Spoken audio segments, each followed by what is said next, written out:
What is up, YouTube? This is Fortress Striker coming to you tonight for another DBS podcast episode.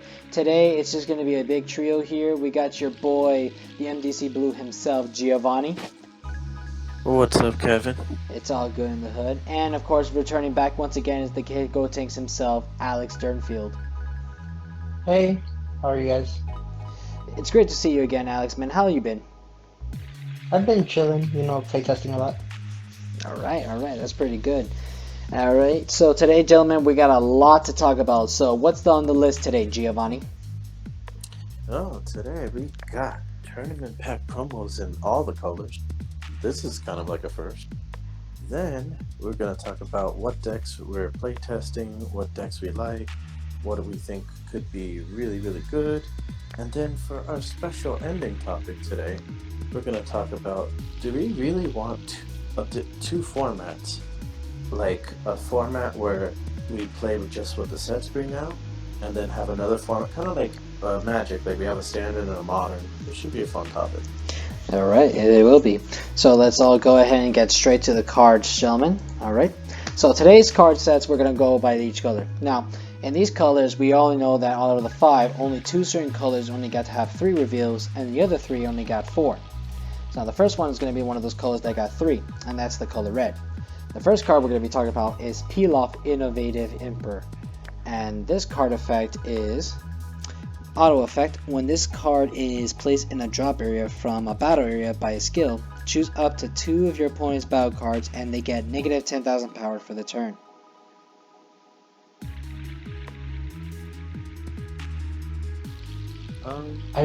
I really like this card. Ooh, Like, sorry. No, I'm saying, tell me why you like the card. I would say keep going. I heard your side. I don't know. I like the option. Sure, there's a lot of cards that are already negative 10, and like I think it's the cooler arrival card that does it for cheaper. I just think this is a little fun little option that if you can cheat it out. I forgot if there's a card that can cheat it out. You just get 2 -10s from the battle area if you can cheat it out basically for free with another card. And if I'm not mistaken, there's the Bulma or Yamcha that does it. I can't remember for the life of me. I pretty much remember like Baby most of the time, because every time I think of negative 10s, it's always been Baby since like set 3 and everything. And I get what you mean, but to be honest with you, I'm getting kind of annoyed with these negative 10 cards. It has nothing to do like they hurt you. I mean, that's fine. I don't know, they just don't feel special to me, unlike what the baby decks used to do, because they were the true masters of negative 10,000 or more to your opponent, and they pretty much did the huge resolve and everything. Like on other decks, it's just kind of meh. Although, if it had a little special treatment to this card, it would have been like a little bit good. But whenever you make these cards a promo card, you can't make it like similar to like battle cards, because it's just going to be the same thing all over again, and there's no special treatment for this, especially for like a Pilaf card, which their decks is kind of resolved around having like the crew around and stuff. Like if it had something to do with him and his crew or anything, like take 10,000 power and your battle cards either get dual attack or double strike or maybe critical, then yeah, maybe a good effect. But at the same time, I just don't think it's that much of a big thing, like sure, 2 cards is fine, but like I said, it just needs a little bit more oomph if you're going to be a promo card, because promo cards are something that people expect to like get and sell for value, just in case it might be a card that you could save for later that you're not going to main for, or save for yourself for next time when a bigger deck comes out, depending on the format. I guess I get what you're saying exactly. The only thing is that we can't just have perfect promos. We can't have like just all the amazing promos in the world. We have to get some shitty ones. Sorry for my language. That's fine. Like some really bad promos sometimes to like even it out. Because if not, like, what's stopping the card shops from just not running tournament? Like we're gonna run the tournaments, but not from like, just opening all the TPs and then calling it a day. I mean, this card has synergy with the deck, because the robots summon each other basically. So like, for example, if you drop one of the 2-drop robots, you, instead of getting the Pilaf robot, you can get this robot and then maybe trigger a card in the deck to get its ability. I mean, he's okay. I do like the artwork though, from like the part where he tried to blow a kiss to Bulma. If you all like watch Dragon Ball, because you know people should always remember this, because remember folks, no Dragon Ball, no Dragon Ball Z, no Dragon Ball Super, and even for Noel, no Dragon Ball GT. Yo, GT Exactly. was nice. I love GT. Okay, sorry for Alex and Noel. Trust me, it's really hard. It's really hard to find GT fans. They're not that easy to find. Nah, dude, I really like GT. I'm gonna be for real. GT is what got me into watching Dragon Ball. Exactly. So I have like a nostalgic thing with GT. That's true. I always more like I actually enjoyed Dragon Ball a lot more than Dragon Ball Z. And I know it's the weird thing, but I do enjoy it because it doesn't have to go crazy with the whole fighting thing. But I don't want to get off topic here, so let's go ahead and get to the next card. Alright, so the next card is the Son Goku Pure Hearted. It has Deflect, and its auto effect is if your leader card is a red Earthling card and you place one card from your life in your drop area, then add one card from your life to your hand. When this card attacks a battle card, deal 1 damage to your opponent. Wait, what? What does the card do again? Let me read it. Sorry, I zoned out for a second. So basically, it's just a card. If your leader is just an Earthling, and you get to send a card from your life to the graveyard, and then you get to add a card to your life, so that when it attacks one of your opponent's battle cards, you get to deal damage to it. So what it basically, you send a card to your hand to the grave or to your life, to gain a life, and then you just want to deal damage to your opponent. It's for burn. Yes, I'm trying to remember the old Gohan that did like the same thing of like dealing a damage to when it hit a battle card. But you know the card I'm talking about, right? Yeah, I think I remember.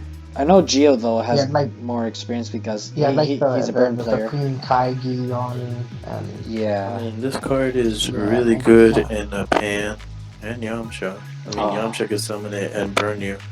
I know when you say Pan, that's that's very effective because we know how. I mean, Red Skill can also run this card. We know that Pan's destruction as a red leader has been very effective in the game since set 3, and to this day it's still one of the most effective leaders to the game. Can I be completely honest for a second? I really wanted Pan to be one of the reboot leaders, and I'm sad that we still haven't gotten a reboot Pan. What are your thoughts on that, Geo? Do you really want to reboot Pan? I voted for reboot Pan. Oh, really? I didn't think that because... I voted for like 5 leaders, yeah. Oh wow, really? I tried to vote for like just one because they only let me choose one. Well, I mean, we love more than one.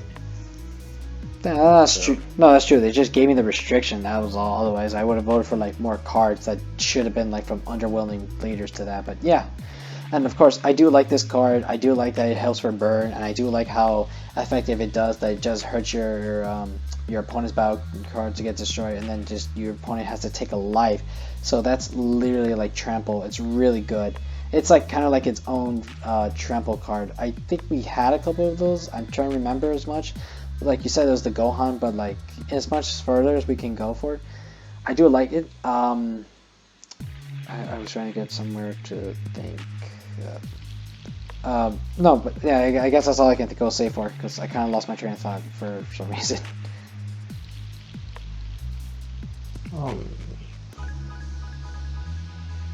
Nothing? Okay. Let's move on. Alright, so the next card we got right now is Yamcha the Lawless. His auto effect is if your leader card is a red Earthling card, at the end of your turn, draw a card. Activate battle once per turn by paying 2 red energies. This card gets 15,000 power and double strike for the battle. Can you imagine this in Pan for a second? We're back to Pan. The first thing I saw when I saw this leader was Pan. I think we're all affected to Pan. I know for a fact it's a really good card. Plus, you get to draw one, and you get to give this guy to make him a 30,000 double strike beast stick. That's pretty good, especially for a 2-drop. But this is what I was. Yeah. But this is what I'm like want to mention earlier. Like this is what you do to make it a promo card. Like unlike with Pilaf, this card is very phenomenal. And this one, along with the Goku, is the best one promos for red. so far. Obviously, the Pilaf is by far to me the weakest red promo card because the comparison. No, yeah, 100%. This is the best. Sorry. This is the best red promo. Without a doubt. It's a really good promo. It doesn't pay too much energy, so it's really reluctant. So you could just summon this with the Bulma cards or whatever, and then you could just save up your energies for the next turn, and then build it, and then just go and hit more damage to your opponent. Really good for burn Yamcha. Like that so much. Along with the Goku card too. I think second best, because I was gonna say it now to remember. Like it also like the card actually help you self awaken faster. But only difference is I think it just like the comparison is that Goku, you have to like sacrifice a card from your life so you hit to make sure you do the damage to your opponent, but oh well, like doesn't matter either way. Plus it's a 3-drop, so you have to like summon it like in another condition or like pay 3 energies, which is something that most players don't want to do because they try to find the easy way out. But at the same time, I do like both these cards, which is going to be a sort of a main to have in the burn deck. And I do like the Yamcha. I like the Yamcha, and like what you guys. You can also play the Yamcha for free with Fearless and with a chain attack. You could. Maybe that'll see more play. The Bulma SR also plays it, so that's yeah, that's true. Perfect. I kind of want chain attack to come back. I'm not gonna lie. All right. Okay. And now that's it for the red promo, so now let's go to the blues. And these are one of the colors that got the 4 reveals, which which is like for me like, oh wow. The first time I saw one, they got 4 reveals and red got 3. I was like, blue's such a dick. It had to be this far. Poor Noel. He never got a chance. But this is Geo's deck, so poor Geo. He never had a chance. Alright, so now let's get started. So we got the Super Saiyan Blue Son Goku the Boundless. His auto effect is if your leader card is a blue Trunks Future card, when this card is played, add 1 card from your energy to your hand. Then place the top card of your deck in your energy and rest mode. I don't know how to feel. I haven't looked into any of the. I'm gonna be for real. I'm not gonna comment on any of the blue cards. Just because I really didn't read the blue cards as they were being released, so I don't know the synergy for them. So all the blue cards are actually just for the Trunks leader. There is no Zamasu or Vegito support. This is just only for Trunks. Oh no, I mean like the actual blue cards as well, like for the set. I didn't read any of the blue stuff. Okay, so yeah, but like that's pretty much what the blue sets are. They're only there for mainly the Trunks, so that's why. Oh, okay. Okay, From what I've understood, Trunks is just a good budget deck, but yeah. So basically, it's gonna be a good budget deck. Yeah, Geo said he'll be back soon, but like, cause I got a message, he says that Trunks is a blue Nimbus, supposedly. Really? Yep. Alright, I should have read the blue stuff. Now I kind of want to play blue instead of Vegex because I already finished building Vegex. Exactly. I think that's the problem. Like, people should notice that. I know that blue had more focus with Zamasu and a little bit of Vegito and Trunks a little bit, unless you're a hardcore set 2 Trunks leader, because I have played certain players like that who do love the leader and they do like the cards, which I think is cool, okay? And I think it's okay, but I just wouldn't think they were like big. I used to actually own a Trunks set because I did bought out a Trunks set and I thought it was okay. It was not bad. But I'll go ahead and read you most of the cards and let you think. So what do you think? What are your thoughts, at least, when I read about the Son Goku Boundless? Like, the adding cards for your energy is cool. Like, I guess, like, you know, you can have your, like, whatever, you can, like, sorry, my language is very bad today. You can early game just charge what you don't need. Like, that, in that point of the game, sure, the energy that you're gonna put back is gonna be tapped, but hey, it's better than having your like end game as energy. Like, in worst case scenario, you can put your end game as energy, and your opponent just like has to look at it like, oh god, the whole game. Do you like the idea that since objection is already banned, that this is the newer way to do an objection, but like a little different and easier, so instead of like wasting your hand You can actually just go ahead and just take a card from your deck and then just put it there, and then they have cards where they can just let you activate them or send them back to your hand and switch around with the cards you have in the field or your hand. Yeah, it could be like an objection. It's just like the Dollar Tree objection. Like, I still think there's better ways to ramp up, but this is like a really good alternative, especially for like players that couldn't get older stuff, even if it's still cheap. Just like it's better to have the newer stuff because it looks nicer. Do you also think that it is a good idea? It is better with just blue to have it? Because can you imagine like any other of the colors to have this? Oh, 100%. Like I can't imagine like, let's say like black having this. I'd be terrified. Like black would overwhelm the meta more than it already does. Exactly. If red had it, red would just be like the most aggressive thing ever. Even though red has like steered away from aggro and now it's more like power manipulation. Alright, and we all know that with yellow, they'll be like very cancerous with the whole trying to negate your opponent's style and trying to and you actually have the advantage to summon all the big dangerous cards to affect them. Yeah, I don't want to talk about which yellow like this.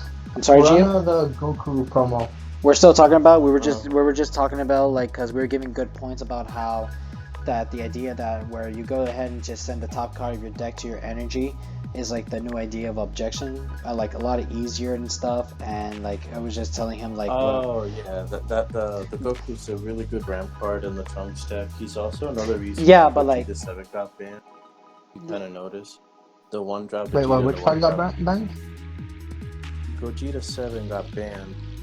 This Goku is a 1-drop 5k, so it's the Vegeta with double strike too. It was super easy to make Vegeta 7 if you really wanted to.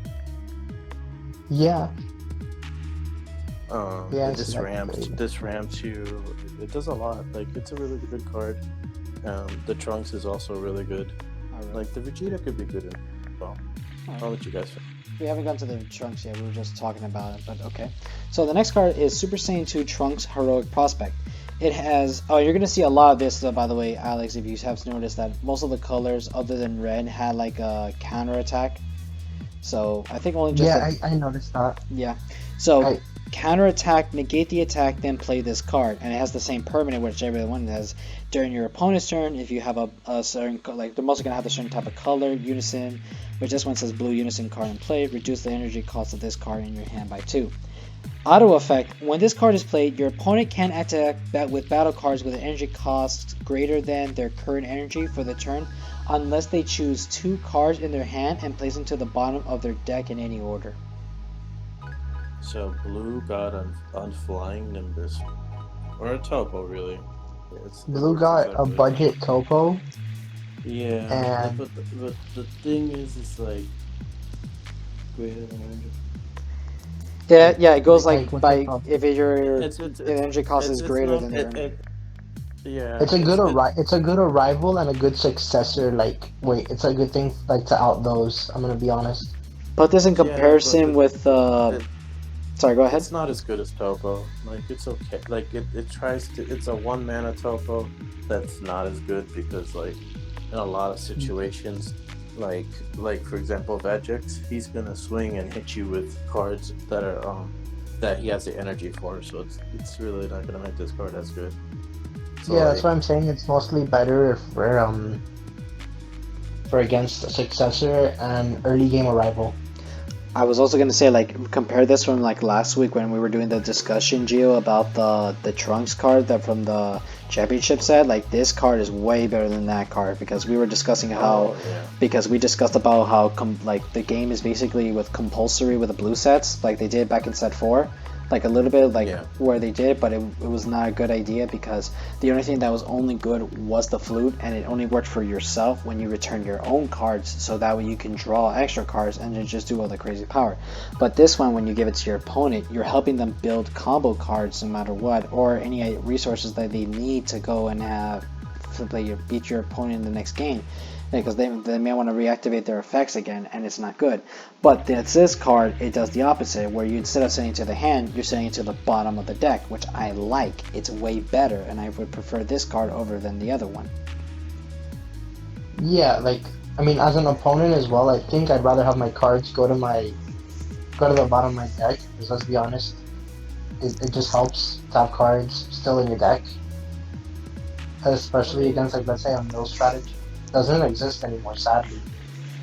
But I mean, like it's a good card. Like it's probably the best blue promo that they got, and another card that that got. So like it's not bad. At least blue got like this is probably gonna be the most used blue promo of the three. Alright. Alright, so let's go to the next card, and that is Vegeta the Fortifier. Activate battle once per turn, choose one card in your hand, discard it. This card gets 10,000 power for the battle. At the end of the turn, switch one of your mono blue energy to active mode. Yeah, it's a neat card. It It it sort of reminds me of yeah, I can't hear your voice, Gio.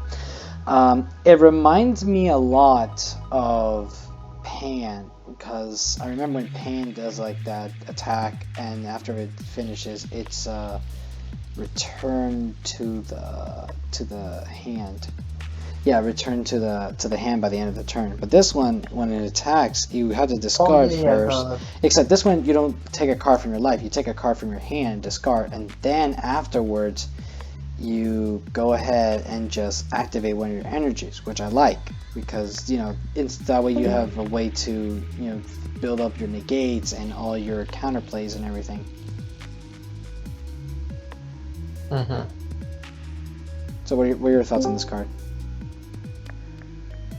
Like you said, it's just a neat card. I'm not gonna play blue. I don't think I've ever played blue, if I'm gonna be honest, other than U6. So I don't think I'm ever gonna play blue again. So I don't know. I can't opinionate too much. It's just like what's it called? Like you said, the pan from World Martial Arts. Just not. I think the World Martial Arts one is better. Okay. Jay, why don't you go ahead and say something, because you were having mic issues. Oh, I said a lot. I know, we didn't hear you. So, We heard nothing that you said. oh wow. I don't feel it's too much. Just say how you felt at least. What are your thoughts on this card? It's a cool card. Like it lets you like discard a card. So if you get a discard effect, like you can discard gears and be more aggressive. Give yourself tempo. It builds you tempo. It lets you be proactive and on type of energy at the end of the turn.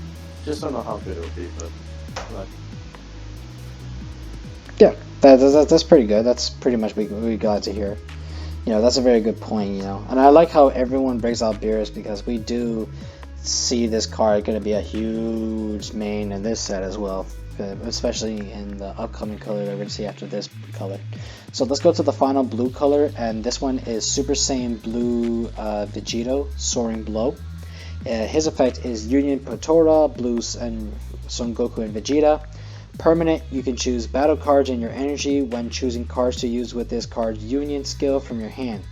Auto, when this card is played, choose up to 2 of your opponent's battle cards and place them at the bottom of their owner's decks in any order.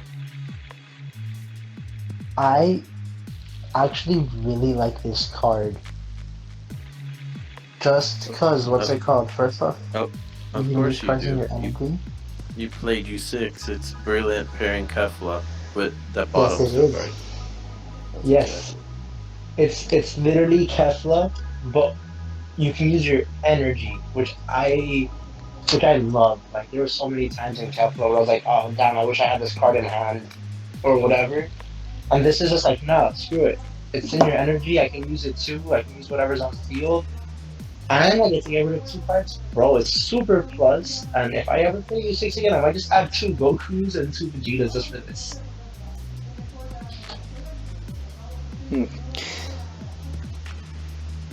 Gio, I still can't hear you. Oh lord, this poor man's mic. Still can't hear you. Okay, well, I know it sounds weird to talk over Gio. I feel bad for him, but I guess I'll get my point. Agreeable. That permanent effect is just so good when you just go and just fuse in the hand. or like from the energy, sorry. It's just so, it's really good. Yeah, sure, it's a little costly, but it helps around with the idea what the deck resolves, where you're already gonna build up your energies from like sitting from the top of your deck to your energy zone, and it already has like cards to resolve it with, so it's pretty effective too. And again, another idea where you want to send your opponent's cards to the bottom of their deck. So I'm guessing the whole mainstream of Trunks is to screw your opponent's field and make sure they go like they don't have resources to go against you or like to be playable. So yeah, I guess the idea with the whole compulsory one from the championship and the promos that you had to send to the bottom is a really good idea, because you want to stop your opponent from having anything. Though you made little sacrifices to even pay from your energies or even have grow energies, but you have to set them in rest mode for now, it doesn't matter because this is the color blue, and they always find a way to stop your opponent to resolve, and with no matter what they do, and this is the way how they would use the counter. You know, now I'm seeing Trunks in another focal point, and I actually like it, and I really hope to see how well this deck could be when in the near future when this set is released.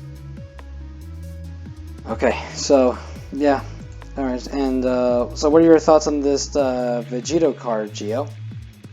Oh, it's really good. You know, it's like a brilliant pairing Kefla.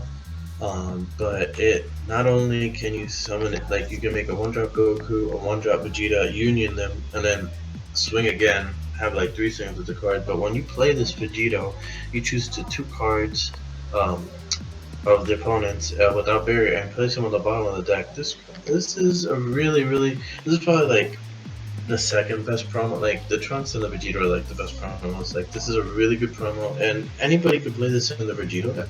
It's a really easy inclusion. You don't have to play anything else other than just Vegito and then Goku and Vegeta that you might anyway. So it's a pretty good card. I like it. Okay. I think so in the rank between the blues, I think we all agree that the Goku is the weakest. And out of the 3 here, I say tough one for me, but I want to go with Trunks. I actually like the Trunks card. Second is the Vegito, but I could give them both a tie since they are very good and effective. And yeah, I agree. And then it has to be Vegito. Like it's gonna make me kind of want to play U6 again, but just adding like 2 random Gokus and 2 random Vegetas. Just somehow find a way to tell Bandai, hey, make them U6 so I can do this stuff again. Oh no, I play U6 with Hey. I don't play it with Kappa. Yeah, he does. That's true. Okay. I genuinely do not like Kappa leader. It's one of my least favorite leaders of all time. Oh wow. How do you feel about that, Gio? Hey man, it's okay. You know, it wasn't for everybody. So me and Neo got into a big discussion when I told him that the first time. I was just like, what? Neo was super tricked out. Nobody left the store for days. Kyle was my boy. I love him to death. But, you know, I mean, some people don't like restrictions. That's like what you're talking about with, like, the Frieza leader and stuff like that. But exactly. Yeah, I'm not a big restrictions guy.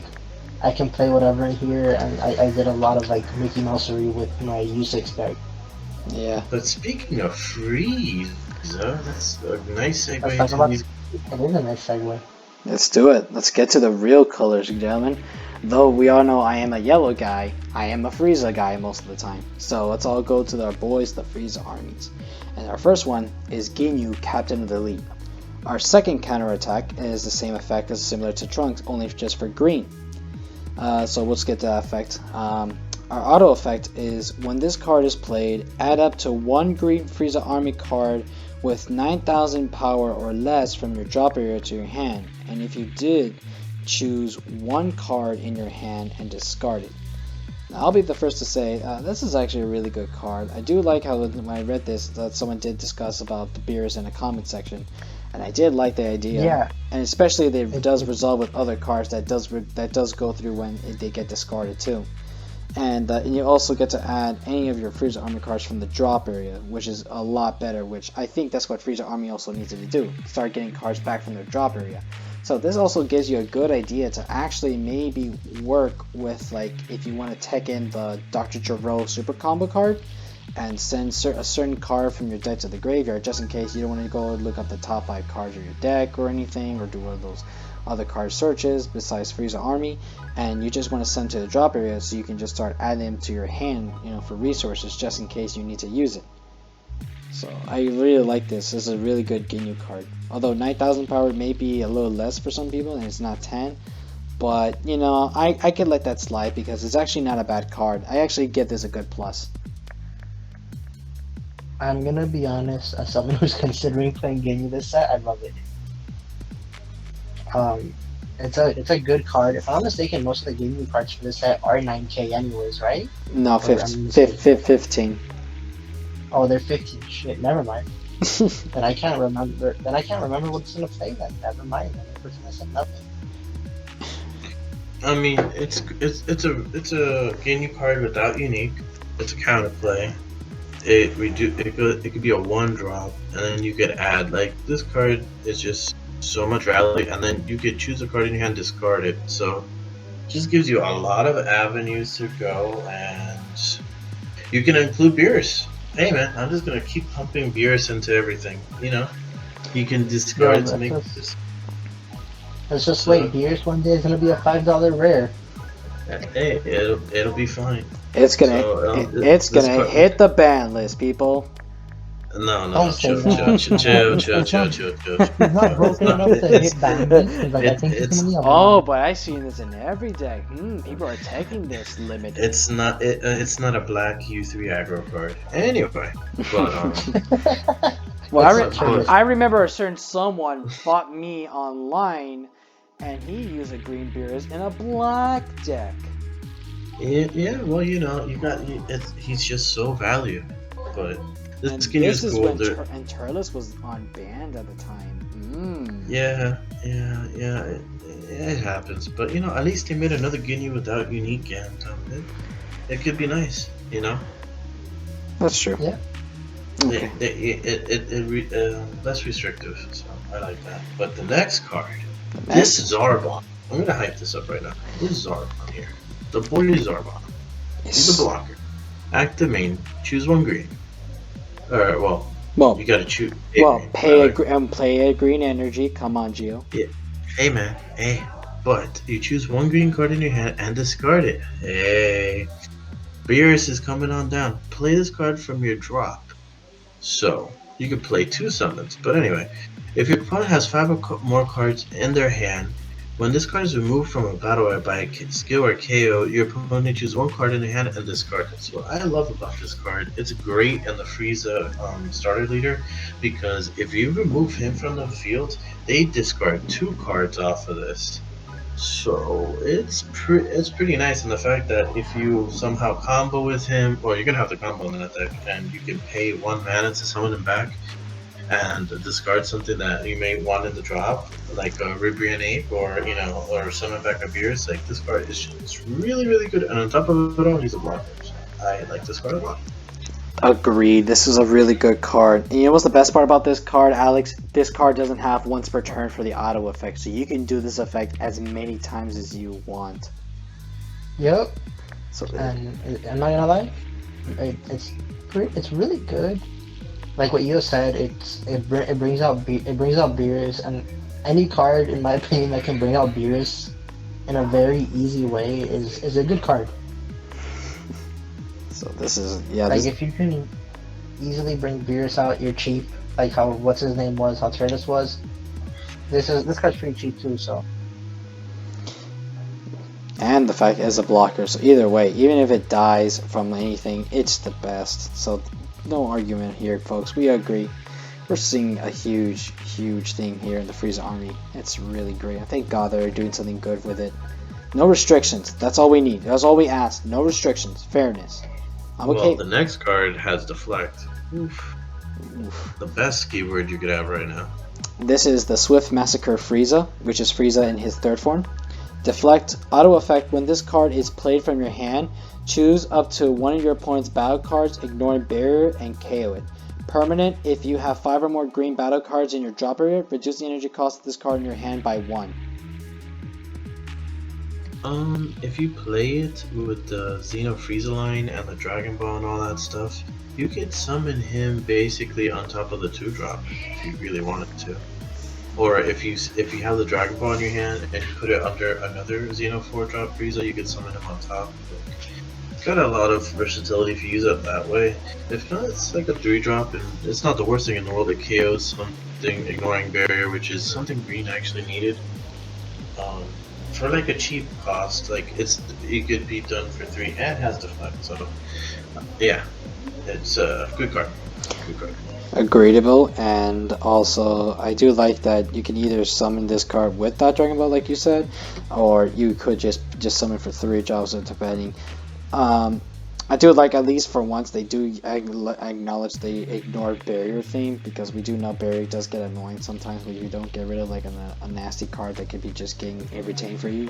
And the card you do that does say KO, if it doesn't say barrier KO, then it's just worthless. And with deflect, it's perfect so that no counterplays can be resolved against this card. So it's a very effective card that people need to watch out. So I would suggest you could decide to main this if you'd like to. It's really good. It's really easy to summon if you know how to do the combos correctly, and it's pretty precise. Plus a little bonus, if you take a look at the artwork, you can also notice that they did the right thing where they show no Frieza tail, as Krillin cut off his tail during the second form and then cut it off, because I do take these artworks seriously, since they do kind of screw around and say this is from this era, but in reality they're not. They really know how to screw up the artworks here, and they misinterpreted the fans or the players about where this came from, and it confuses them really well. Yeah, it. Sorry, so I love it. It's the perfect answer. Oh my god, sorry. It's okay, take your time. I went down the wrong side. The card's good, and I'm gonna be honest, I think it's the nicest art out of the promos, other than maybe the Gotenks. Wow. I don't know. I never thought I'd hear This Gotenks say Frieza that. is one of- I never thought I'd What? hear Gotenks saying something more valuable than himself. It's amazing. I'm talking about artwork wise, bro. But like the Gotenks artwork is still a top tier. No, yeah, of course. But with Yeah, that, that's all. we have left a Dodoria 1-drop.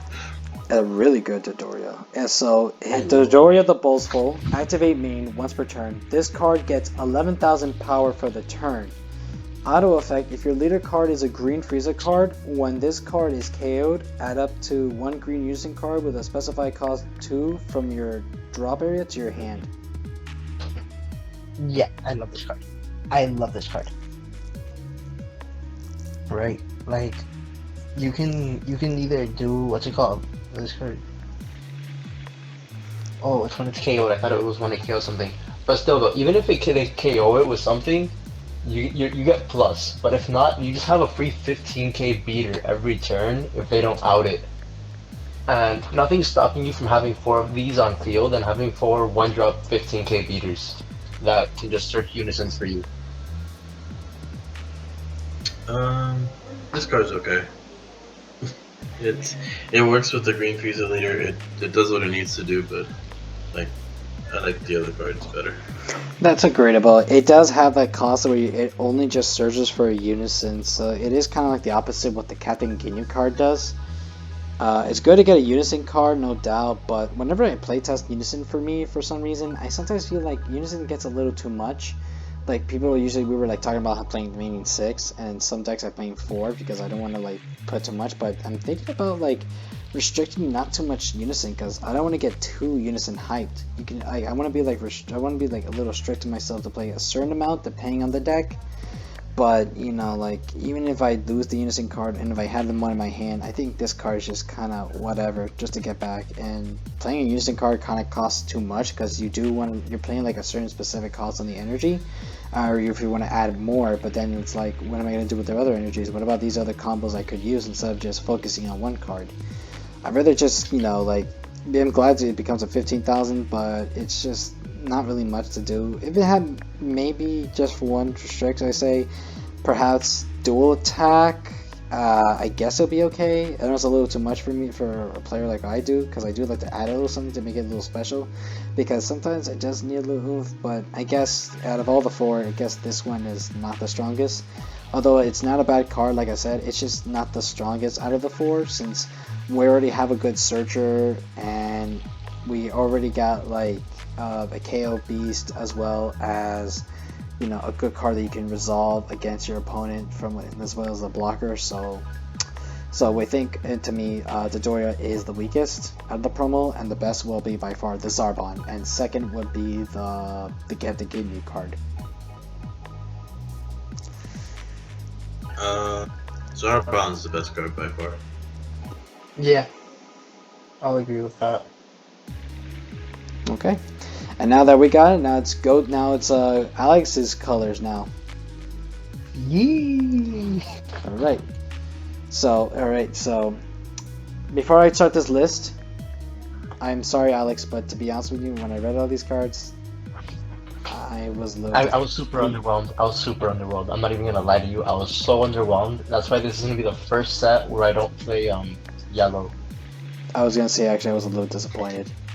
I mean, yellow is the most expensive color, and it's probably also going into the set the best color. I'm okay with the promos just being alright, but there's one of these that is really good. Yeah. So let's get started. All right. We have the Trunks. Yep, the Super Saiyan Trunks Prime for Fusion. I'll let you have this one, Gio. Oh, thank you. If your opponent has 4 or more cards in rest mode, and you only have a GT Son Goten card in play and no battle cards in play and no battle cards in play this card from your hand, and you can only play battle cards using Union Fusion skills for the turn. At the end of the turn, it goes back to your hand. It's really cool. It gives you another target off of, I'm assuming this Goten on here on the bottom, but I don't like that it restricts you to just playing Union Fusion cards, so that's my only deal. Yeah, I like the card a lot, just because it's basically a 315k, which is pretty good. I'm not gonna lie. Just like it doesn't have protection. It's pretty much the main. It's It's pretty much the main for Gotenks, because they resolve mostly on the 315s. I mean, Banda hasn't learned that a free 15k is just so crazy in this game. Oh no, it's crazy. The only thing is that, let's be honest, most of them have protection, or they do something to like help stimulate your deck. Like, Beerus is a 315k that it restricts itself from hitting the drop area from your hand, basically. Turles, it was kind of a free 15k. It puts cards back into your deck in a strategy that wants to draw every turn in. All the Overrealm cards that are 15ks or 20ks that come out for free. So yeah, they all play temp on pressure. They're all good pressure. The only thing is that, like, let's say the time regulator Trunks Overrealm, it draws you 2 cards and makes you get rid of a card. Like, this one is just warp. Warps your card, yeah. But like it refreshes your hand in a way. You get rid of a card that you might not need or won't need at all. This one is just, I come in for free, woohoo, I don't do anything except for limit you. And if worst case scenario, and then go back to your hand at the end of the turn. Yeah, and worst case scenario, it goes back to your hand.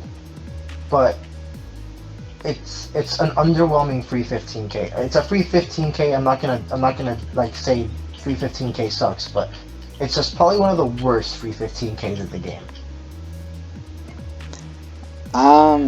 Don't like the restrictions.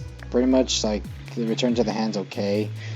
It does require you to play, at least make sure your opponent has at least 4 cards in rest mode, but you know, sometimes you have to like pay a little more energy cost to do all that stuff or whatever.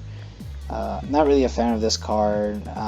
Pretty much not seeing much with this card. Like, you probably would be maining maybe a couple of this guy, but for me will probably maybe main 1 or so, but I just don't like this card at all. So I just don't see any effect of this. The next card is insane. The next card, yeah. Yeah, because We get a mediocre Trunks, and then we get an insane Goten. if you notice a lot lately that the Trunks in the deck and are like meh compared to the Goten, which I think it's ironic because though Trunks was mostly a main in the GT series, the Goten, who's barely as shown in the show, actually gets more of a oomph because I think this is the only time Goten finally gets the oomph he needed besides fusion, as a something. And I know this is a fusion deck, no doubt, but like it's something that he's mostly getting pushed for because the character itself was just an extra for no reason and it does nothing, even in the new series of Super. So the next card here is Super Saiyan Son Goten Prime for Fusion. Another counter attack with the same ability as everyone else. So its auto effect is choose one card in your hand and discard it. At the end of your turn, return this card to its owner's hand. This card is absolutely bonkers. It's a recyclable negate, and the best part is, well, not best part. I don't like recyclable negates, but the best part of playing this is you can put your draw 2 ape in the drop, and then get this guy back, and draw more cards and have a negate. You can put whatever. You can put whatever you need in the drop, and then use this and then put it back. It's kind of absurd. It's like I don't see why people aren't talking about this more because it's really good. Well, they will now that you mention it because no one ever thought because most people were thinking beer is in their head, but they forget ape, and because they mostly don't think ape because it's expensive unless you own the card. But now that you brought it up, I guess ape is now going to be a main in Goten now thanks to this card. I mean, of course, if you have access to it, why wouldn't you play it? It just does. I mean, it's not only that. I mean, maybe there's other drop area cards you could play with this, and then you get their effects there. It's just a really good negate. You're gonna just cycle and cycle. You're always gonna have a negate, so it's really good value. You can essentially for 4 turns straight Nimbus and do this. You could, yeah, but.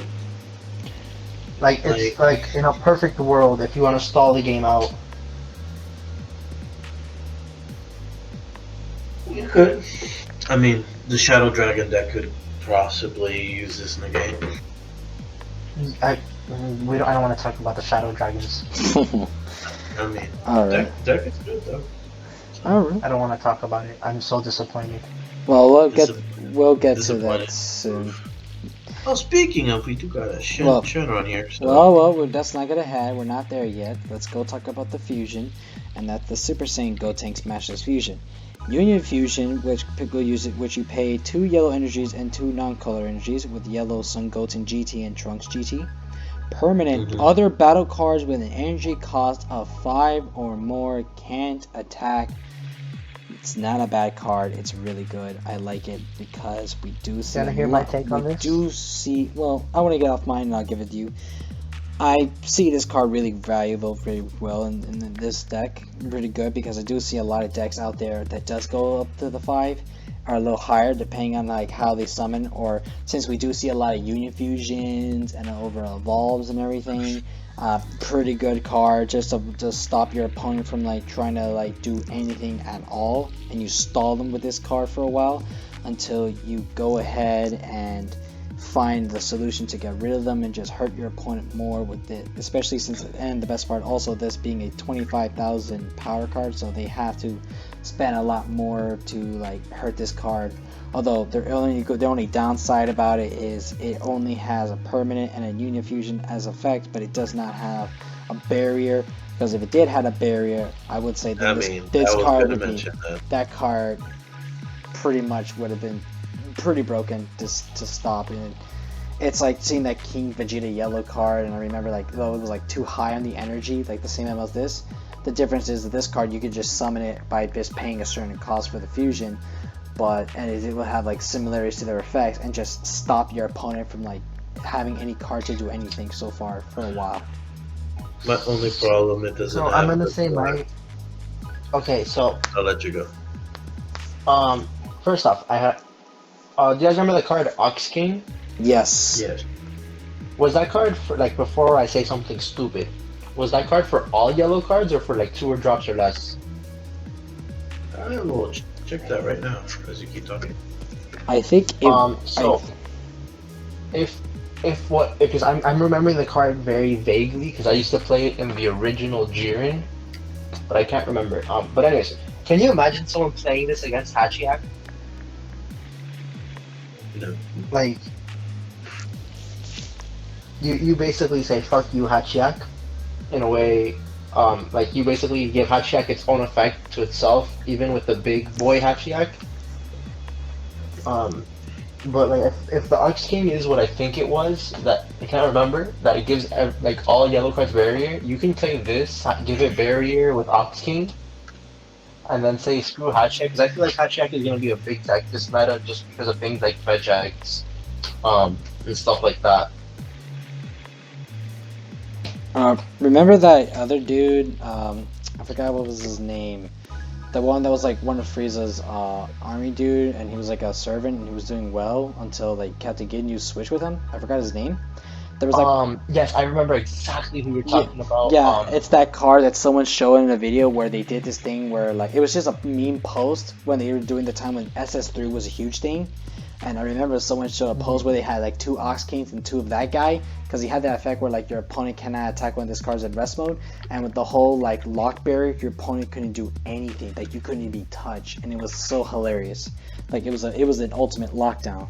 It's like if you combine that and you just force your opponent to a major lockdown. Like I haven't seen lockdown decks in a long time ever. Maybe I haven't seen this in this game much, because I remember those in Yu-Gi-Oh! They were really huge. Like, if we get a lockdown deck here in this game, then that's very trolly, and I think the players are going to be like, how irritating this is. And of course, yellow has to be a lockdown deck. It's the only thing it is. It's a lockdown set. It always locks your opponents out. That's the idea of it. Yeah, there was Nimbus, but now Nimbus, is given a green card. There's a green Nimbus now. Screw that. Very mad. I'm very, like, mad about that, I'm going to be honest. But yeah. But Frieza Army gets to use it, so it's not the end of the world. Nah, I just don't like that what's it called, that green now has a Nimbus. Well, and that you could essentially with what's it called, with Frieza's Army, which is a deck that primarily uses both those colors. Well, I mean, Gohan uses it, which is even worse. Yes. Oh yeah, but like I'm just saying Frieza as in like a whole, because let's be honest, most of Frieza's good cards are, well, all of Frieza's cards are pretty good, but like the ones that have most synergy are green, yellow, and then red, blue. But yeah, I don't know. Alright, so now we're going to the final yellow card, and I know it's a card you're not a fan of. It's the Sin Shenron Harbinger of Ruined. It has Deflect, activate main, once per turn, choose one of your cards in rest mode and place it in its owner's drop area. Choose up to one of your opponent's cards and switch it to rest mode. Auto effect, when this card is removed from your battle area by an opponent's skill, add up to 2 yellow battle cards with 1000 power or less from your drop area to your hand.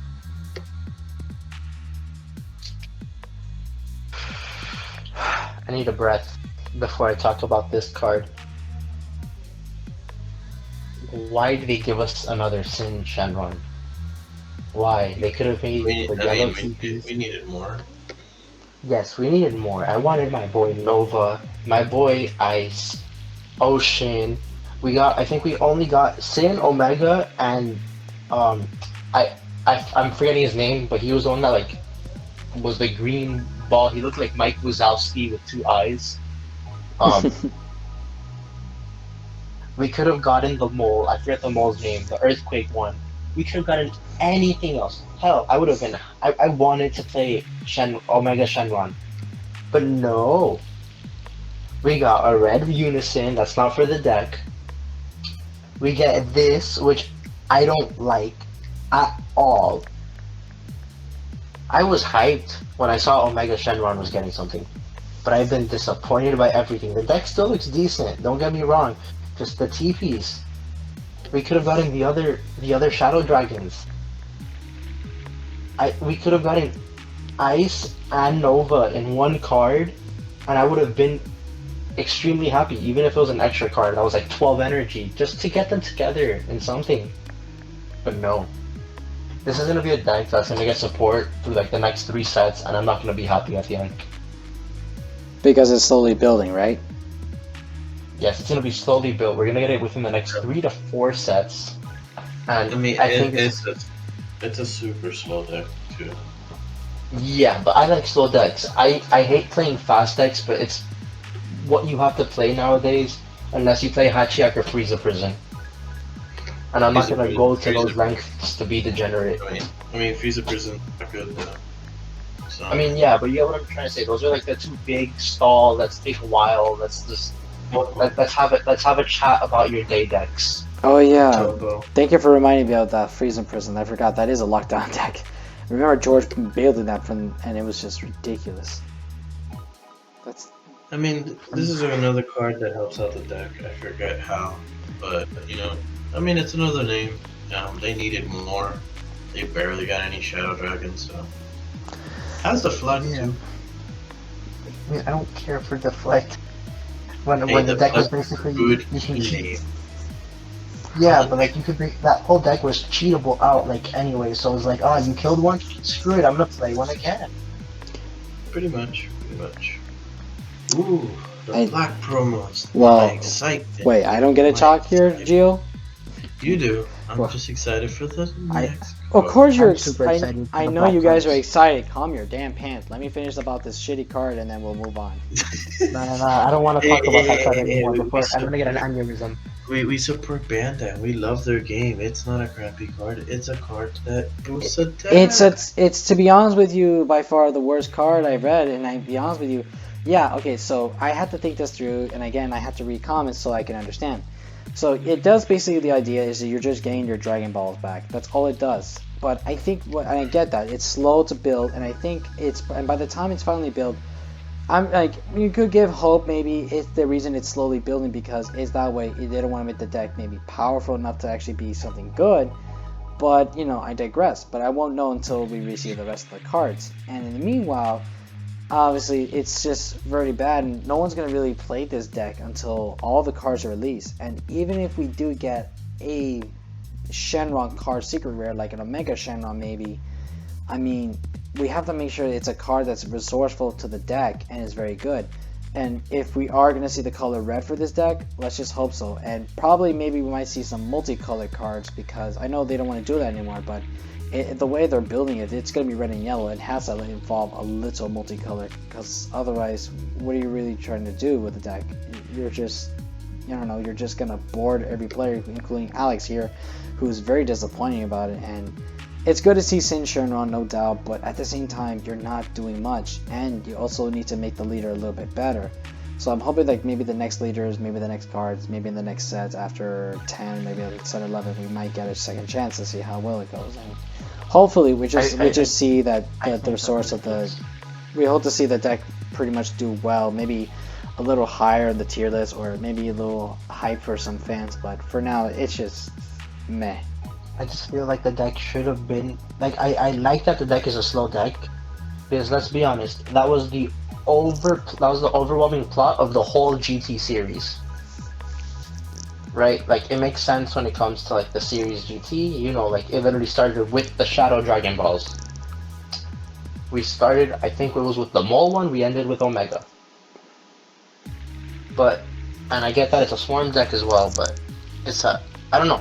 I don't want it to be it wouldn't. No, I love that it'd be multicolored, but I think if it was multicolored, it'd be tricolor. Personal opinion. I want it to be tricolor: blue, yellow, red. Oh, blue. But yes, blue, because Oceanus Shenron deserves to be a blue card in both her forms. Anyways, and I also think Ice Shenron should be blue. Like if they have a Nova and Ice card, it should be a yellow blue card, just so it doesn't get involved in Invoker. Or if it's a blue red card, it should like limit that it has to be like a Shadow Dragon leader.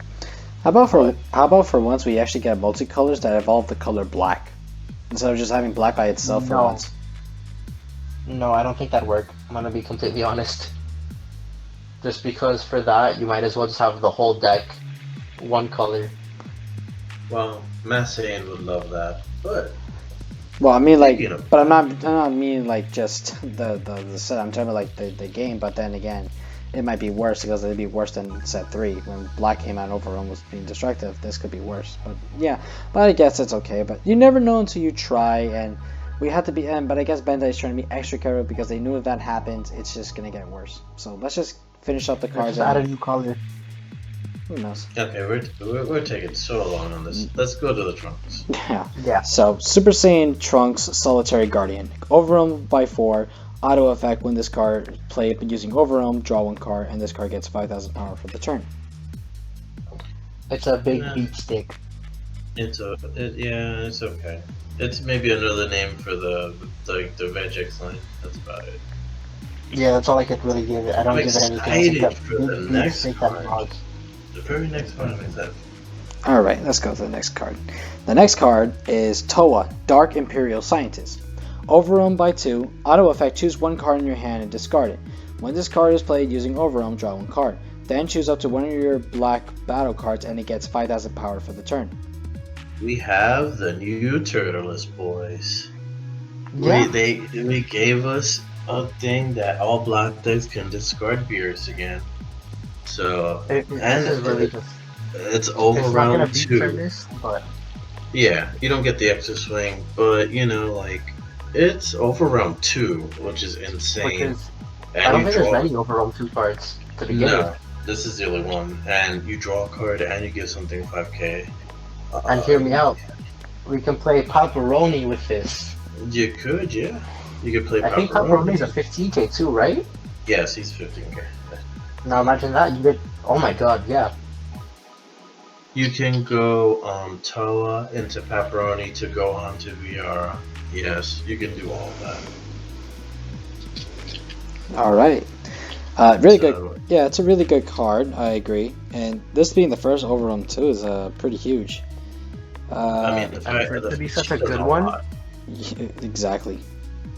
She does a lot, and even the boot deck, like the regular Bibbidi with Bibbidi, like it could help that deck because you don't need a lot of cards to Overwhelm and activate its effect, and it gives you a card in your drop area. So if you Overwhelm 2 cards and then you want us to have a drop, she gives you a drop. There you go. Now you got Noel something to buy for. Alright. And now we'll go to the final card, and it's your boy, Super Saiyan Yes. Vegix Mastery Merge. Barrier, Union Patora by 3 energy with Trunks and Vegeta Zero. Permanent, you can choose battle cards in your warp when choosing cards to use with this card's Union skill from the hand. Permanent, when this card is in rest mode, your opponent's cards with 15,000 power or more can only attack copies of this card. He is a better version of a Deadly Defender. Yes, 100%. I mean, the deck didn't need this, but hey, we'll take it. Just give us all the good cards, It has I think Barrier. this might be the first, starter deck to get banned. Nah, it's not gonna happen. I mean, you never Yeah, they know. need to sell product. You never know, actually. Nah, they need to sell product. Yeah, we need to make money. So I mean, this is the second time Black is already going to be another top deck in a row. I mean, I haven't seen that since maybe around when Shenron was still going around being like in 2 sets. And then it died, obviously. Yeah. But obviously, we saw Black being very Goku. dominating in one form in a set, and then now it's going to come back with this deck, and then who knows what can happen in the next set. They probably have to cool it down for a bit because they did so much for this, and now players are buying all the black cards. And this is very effective, very good card. Similar to Vegeta, like we read earlier, but instead from the energy, this card gets to choose cards in the warp to fuse. That's just ridiculous. That's unbelievable. which is the Trunks. He'll warp himself away, and bring you a Vegeta. So the thing is, he summons a Vegeta. You can Ningrishi. I believe you can Ningrishi or Viara the Vegeta and send him to warp and then you No, you can't. You can't Viara the Vegeta. No, It's an actual ruling. No, I'm not talking about that one. I'm talking about reluctant reinforcements. Oh yeah. Okay, never mind. Pretend I said nothing. Yeah, I know you cannot do that to us. But what is he? I think he's a 3, so you can ingratiate. So I'll check the card out right now. I literally have it right next. Yeah, it's a 3-drop. yeah, it's a 3 W. So you can ingratiate it away, and then you can have it both in the warp ready to you can Potara with this guy. So it's not hard. It's really good. Oh yeah, I'm glad that they came out and they put in the Q&A that you can't VR into Vegeta now. It's in the Q&A. Everyone, you could go look, and it's official ruling. And I'm happy they came out and at least said that. So All right, and now that's all the cards. So to finish up, obviously the weakest one will be the Trunks Solitary Guardian, and the strongest will be the Toa, and second being the Vegeks. And then we didn't mention for yellow, but I'll just say the best one will possibly be the Goten and the Gotenks, and the weakest are the Shenron and the Trunks, and we'll just leave it like that. So, but it's great because we look at these promos which transition into what are we playing, enjoying, and what do we think is going to be good. exactly. What have you been playtesting, Kevin? Tell me. I mean, obviously, I'm not the kind of guy who will play, like, test all those cards. Obviously, I'll just stick with at least one, maybe two, depending on what I like. So, obviously, I'm mostly focusing on the Frieza cards, and since then, I'm just going to take a while when I have the chance, when I'm not busy with work or whatever. I'm going to try to focus and hoping to, like, add these cards to the deck, maybe try out the Frieza leader and the Ginyu leader, and maybe around the Golden Frieza, but it'll take me time to go through it. In the meantime, but since I already purchased the structure deck myself of the Frieza set, it's pretty good. It's not bad. I like how to get the hangs of it. I'm trying to think of what cards to put in, and I gotta purchase some old cards to like make these ideas of decks I want to play, and I play around to see how it works. So until then, I'm just hoping to see how well the game goes. I know for the fact you're building up your burn. Geo. I know you're focusing on that, and and of course you're also gonna focus on mainly your Vegeks, because that's the whole reason you're gonna be focusing on this meta. So basically, Burn is like second deck, and Vegeks is your main deck, no doubt, and of course Gohan as well, since that's also gonna be another tier deck. And Alex probably focus on Goten and maybe a little bit of. No, I'm 100% on Vegeks. Oh, just like I went all in. Because I had the Bootless Boo deck. I had it with the Trunks and everything, because I've had the Trunks. I literally drafted all 4 of my Trunks. I didn't buy any of them. And my Gohans as well. But now that I just have to swap out a few cards from Bootless Boo that had like the shirtless and stuff. I just transition it to this, and I just add like the new cards. I added the Crisis Crusher, the ISR Goku, you know. It's just basically the same deck in a way, and yeah. Okay. So I'm just gonna. I don't want to like learn something new for this set. I'm just not in the mood. That's fair. I mean, so do you think Vegeks is the best deck? Yes. Or yeah, Vegeks is probably gonna be one of my favorite decks. It's gonna be my most degenerate strategy to date. But do you think it's the best deck? No, it has a lot of counters. Like, I'm gonna be honest. Like, if you go second against Topo, I think like you're gonna be a little fucked. I'm gonna be completely honest with you. They have to see the unison. If they Yeah, don't if see you the go second and they see the unison, you're fucked. Like that's probably one of my least favorite matchups. That's where the unison comes, like where you make it a double striker and you kill their unison. Like you really have to know that matchup. If you don't know that matchup, you lose it.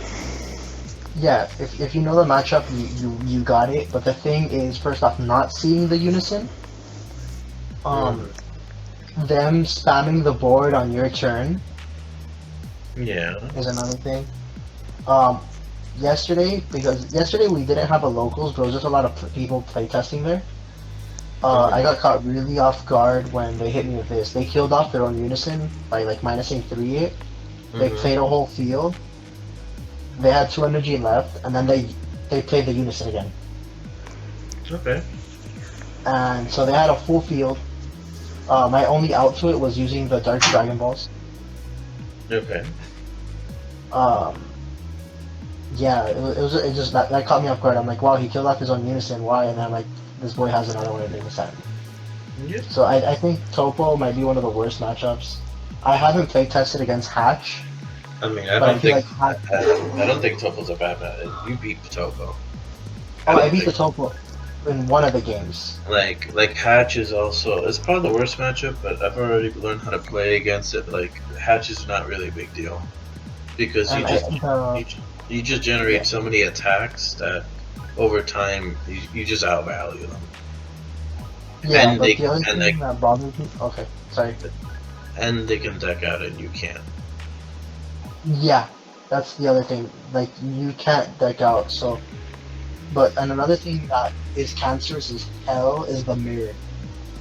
Yeah, but the thing is, the mirror you really like. That's where Splintering Mind is such a good card, and we saw as it got bought out and was $38 for half of a day. That card does so much work in the mirror match. But Yeah, now not it's a $3 card again. I'm gonna be honest with you guys. If you guys, like, I don't want to incite a buyout, but I'm gonna be completely honest. If you don't have the card, pick it up. Even if you're not playing Vegex, it's a good card for now to have later on in the future with other black decks. Because I'm gonna be honest, it's a really good black card.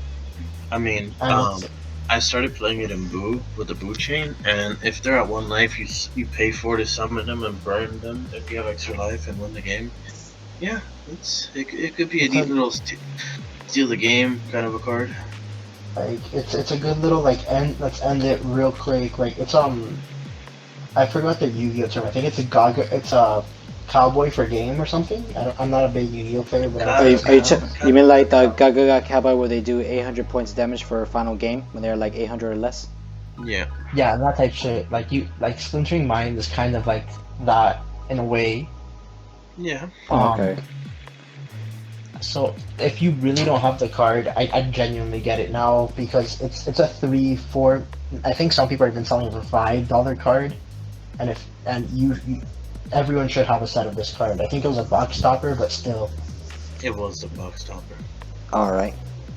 Okay. So let's go ahead and discuss to the next thing. So Gio, what was the next on our list after the reveal? I mean, talking about what the best decks and stuff are, like what we're play testing and stuff like that, which is what we're doing now. Oh, of course. and then we're gonna have a fun thing. But I just wanted to know, what do you guys think? Just give me 3 decks that you think will be like the strongest, just so that we can 100% get our. Vegex.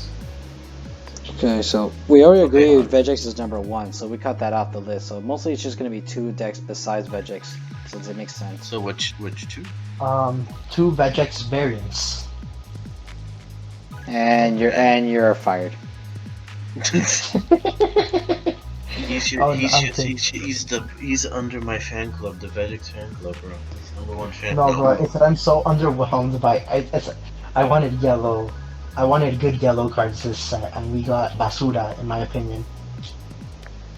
Well, the only one I think that's So you're just going Vegix is 1, 2, and 3, alright. well. I Yeah, mean, like I'm gonna say Yamcha is a good road strategy. Because it's like undeniably a decent like a good strategy, but like if I'm gonna be for real, I think it's gonna be Vegex Hatch and probably like from what I'm hearing, because I was reading up the strategy, that's why you guys have seen me like be a little quiet. I think Trunks might be a good strategy. I don't know if top 3, but I'd say like top 10. like, do you think it's better than Zamas at least? I don't want to comment on Zamasu. No. I'd rather not comment. Kevin, I think it's gonna be a good deck, but Oh, okay. just like for personal reasons. Okay, alright, Kevin, give me your 3. So, speaking of the Zamasu, I really thought this deck was going to be really, real hyped. This was the deck that people were really talking about the moment it was released. But I feel like it's going to be the same thing like what happened back in set 2. Like, I got hyped for it until a deck came out, which was Cell. And so, because Vegex was the deck that became the #1 thing, obviously #1 in the list, I feel like Zamasu is now like way behind, and now people are just like they were spending so much money on blue, but with after the ban list and all the other reveals of the cars in the set and the promos and everything, I mean it's just not. I don't know what to say about Zamasu. I mean, it could be like maybe number 4 on this list, but like in the top 3, obviously with Vegix being number 1. It's really tough to say, but obviously I would say number 2 is going to be Gohan straight up, because I know Gohan is not going to be touched yet. We are going to see Gohan being pushed, especially with that After Image Nimbus card being added to the deck and a couple of new card supports that makes green and blue even more effective, as well as both Surge Ku and Surge Piccolo being hit. They already lost their status, so they're no longer the top decks. I know though those, so we already know number 2 will be Gohan, so I will see the big future of that where Geo's gonna focus on those 2 decks to see how well it does. Maybe sometime he could try jump around that. Number 3 is really tough for me because I'm not sure anything from the offset 10 besides the blue decks. You know what I just thought of? Sorry for cutting you off. Finish what you're saying. Sorry, it was a... Okay, no. Yeah, it's really tough. I wish I could say Frieza, but to be honest with you, like I said, that restriction is just what causes him to be somewhere close to at least maybe a top 5. Let alone number 5. So it's not gonna be green, and I'm gonna say no to yellow. Yeah, I agree. Yellow did became bad, and despite I picked yellow as being my number 4 pick in a couple episodes ago, where I said it was better than red, I think I would switch that around, but I'll talk about another day. And red is not was whatever, so I guess it's really tough for me to pick number 3, so I'm not sure what it will be. I'm just gonna go with just Vegix and Gohan so far as much as I can, so that's as much as I can give you. Yeah.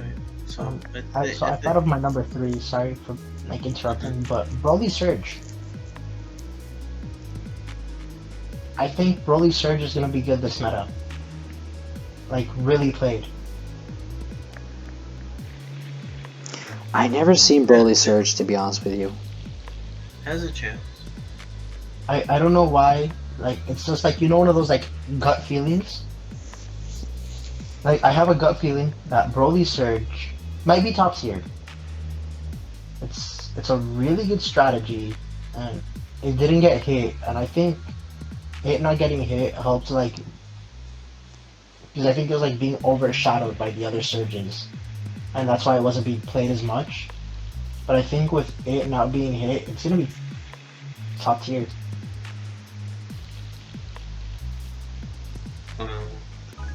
Alright. Okay. I guess it's my turn here.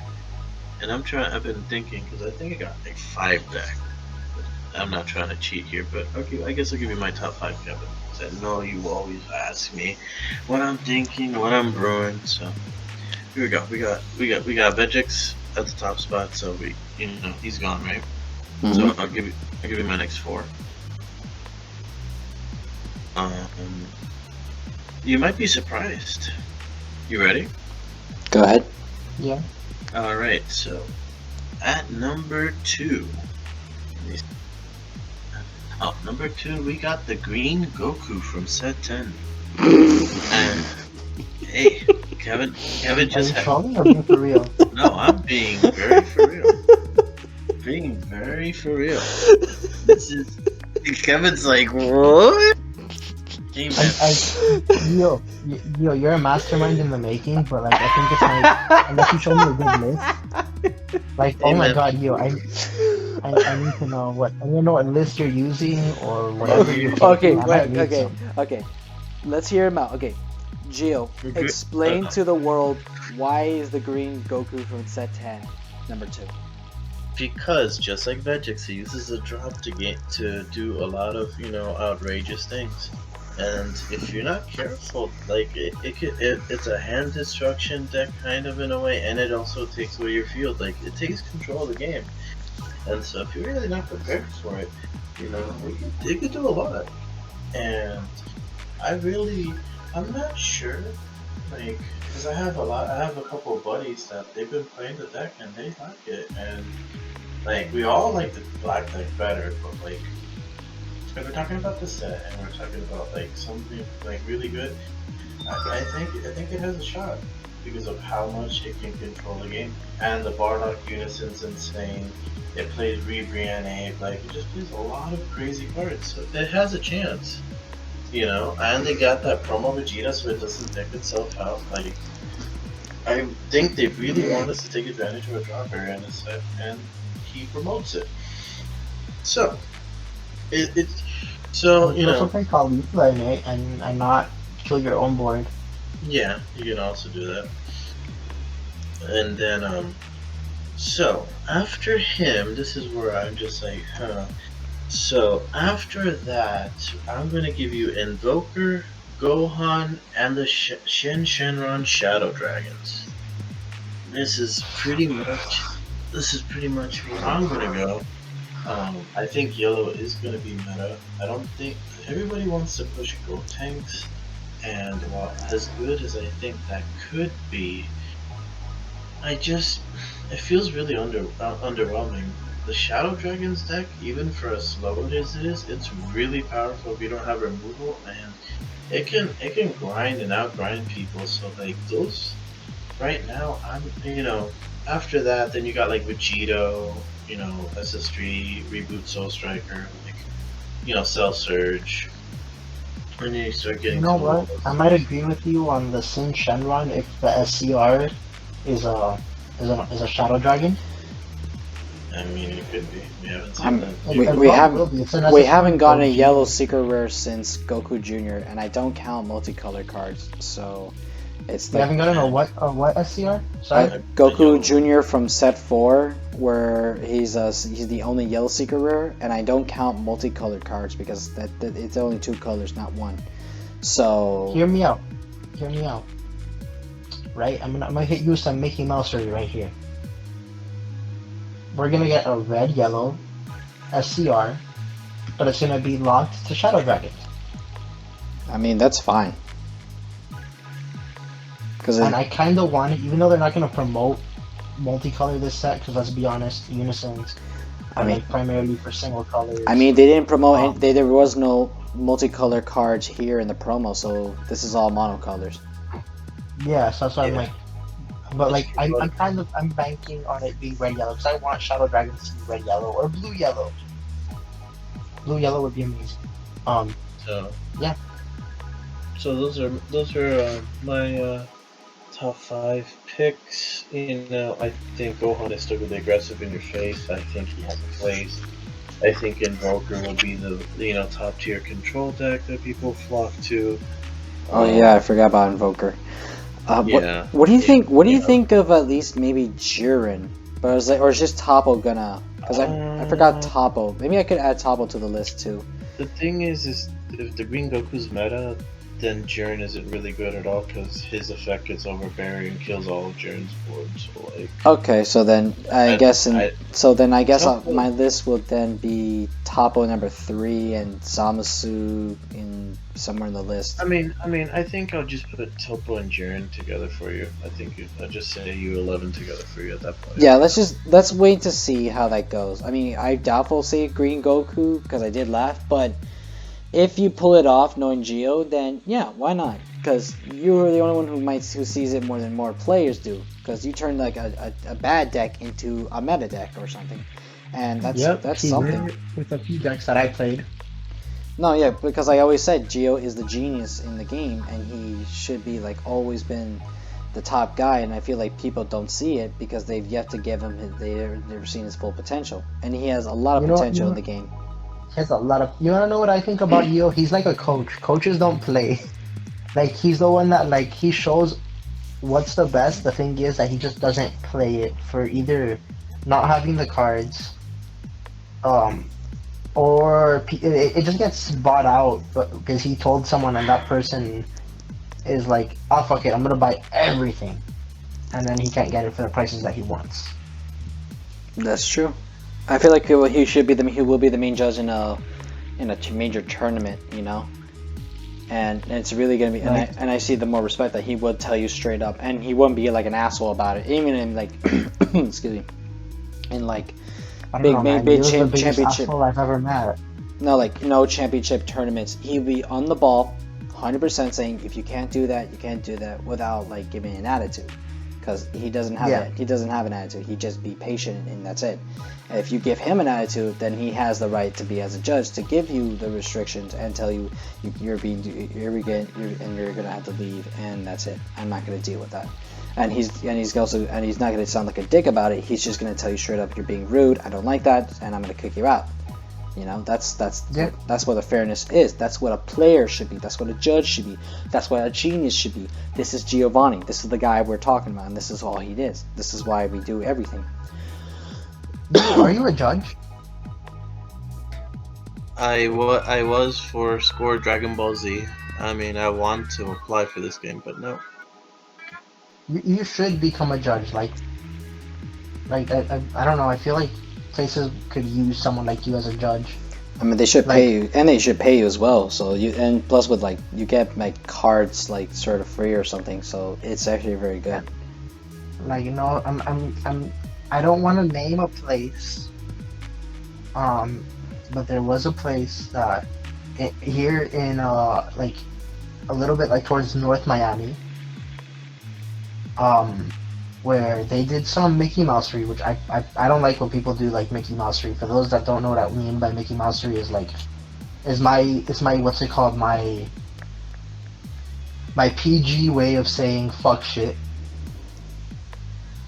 But they were letting their judges play in games.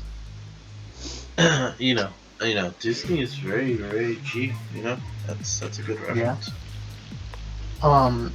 What's it called? They were letting their judges play in games, and they were letting their judges make rulings while they were playing, so they got full advantage from everything. I'm not gonna name a place because I genuinely love the place, but it's that one time that really fucked it up for me in that specific store.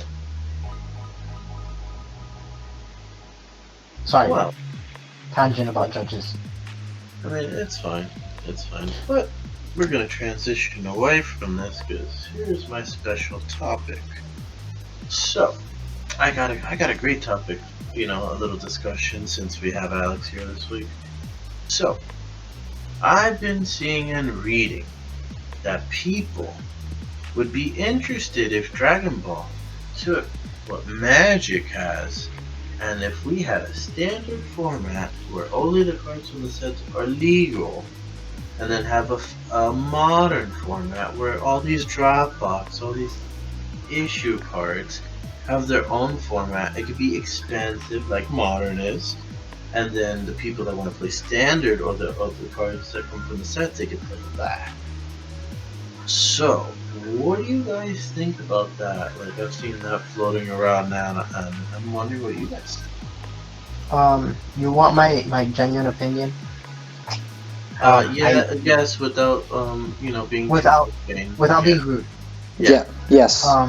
So I understand draft box stuff is expensive, 100%. The only reason I don't have problems with the draft box stuff is because for draft box 4, I think I drafted easily 50 times.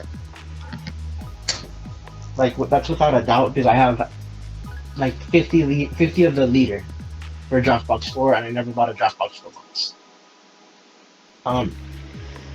The only thing is, I think that Bandai is doing the draft box stuff bad. They should print it out more and not make it like an actual set. It should be a long-lasting set that is just there in the background for 2 or 3 main sets. If you get what I'm trying to say. Let's say they bring out set 10, 11, 12, then set 13 they bring out a draft box for 13, 14, 15. But because I think drafts are something that should be enjoyed at any time, not just you have a limited time frame. But that's not really answering the question. I think people should, the cards are very expensive, but not all of them are 100% necessary. There's alternatives to 8. There's not really an alternative to Rebrand, sadly. Raiders Ward Cry is being reprinted soon.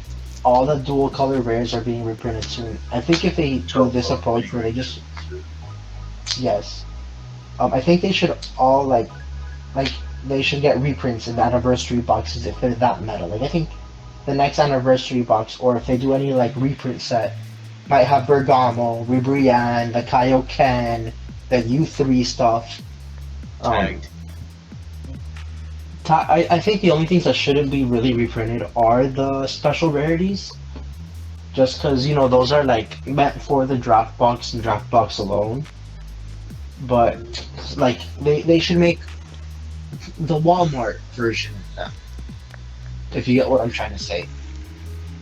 Let's see. Like in the anniversary boxes, where they should bring back side sets too, like World Martial Arts and Clash of Fate, which I'm sad that they haven't brought back those type of sets. Wow, you missed that about 2 weeks ago. That was our debate. Oh, really? Was it?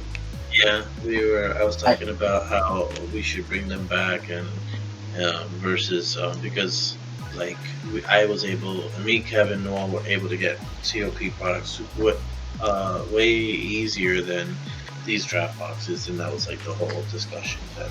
Yeah, bro. I like Tournament of Power was the first box I ever bought. It was the second set I ever played. Wow. Yeah, I pulled a Victory Strike, but I'm stupid and I sold it when it was under $100. So No. I had a friend with a similar experience. I did the same thing. But yeah, we should bring back side sets. We should do like one side set every 2 sets, and then have draft boxes as an overlooming set.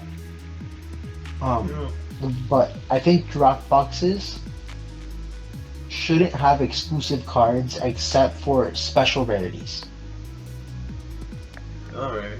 Well, And yeah, by that I I mean- was also saying in that podcast, which you can go back and see. The thing is like we don't. These draft cards are so hard to get and things like that. And I was saying like if you're gonna have them legal, you know, if they're quote unquote for drafting, then they should be in their own format where they're legal just in draft. That was another thing, but it's just hard. But you know, I guess this brings back that conversation we had in that podcast because like people are trying to get rid of these draft box cards because it's inconvenient for them. Because A, maybe their shop doesn't get these draft boxes, B, they don't want to pay these absurd prices, or C, they're just so tired of seeing these cards they don't want them there. But you know, I don't think that's necessarily the answer, having a standard and a modern format, but I'm going to let Kevin go, and then I'll answer this last.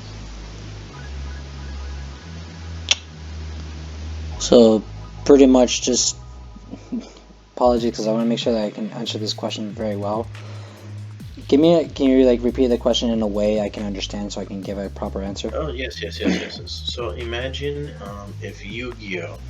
Right, you know how there's traditional and then there's the norm, like there's the a format where these band cards you could play like one of or whatever, and then you have the standard format and whatever, right? Mm-hmm. So imagine that Dragon Ball, they took, I don't know, let's just say all these band cards and made them legal in this format, but you can't play them in a standard competitive format. You can only play them in that format. But the whole idea really from this whole argument or discussion we're having comes from Magic, where their standard is standards, only standard sets they make, and that's what's in. Like Modern has things that are banned, things that are rotation, things like that. So like the people are thinking, hey, let's just put the sets as standard and then let the draft box cards be a modern format, because modern reaches to the prices of where these decks reach with the draft box cards. So that's their idea of like fixing, I guess, maybe the game. I'm not sure. So maybe that'll help you give me a response. Okay, to answer that question with another question, I know that Pokemon does something like that too, correct? Like they do something where they just rotate. I know they rotate, but they have like a certain format themselves sometimes, because when they do tournaments, They have expanded. yeah, expand. That expanded. And Yeah, I think where they they also do have play, like like- Legacy. I've sort of seen in a way, if I can help understand in a way to view. I apologize, I may not understand that most viewers might get know that I might give a proper answer because it's the question that kind of confuses me. But I'm going to see as much as I can give you the answer.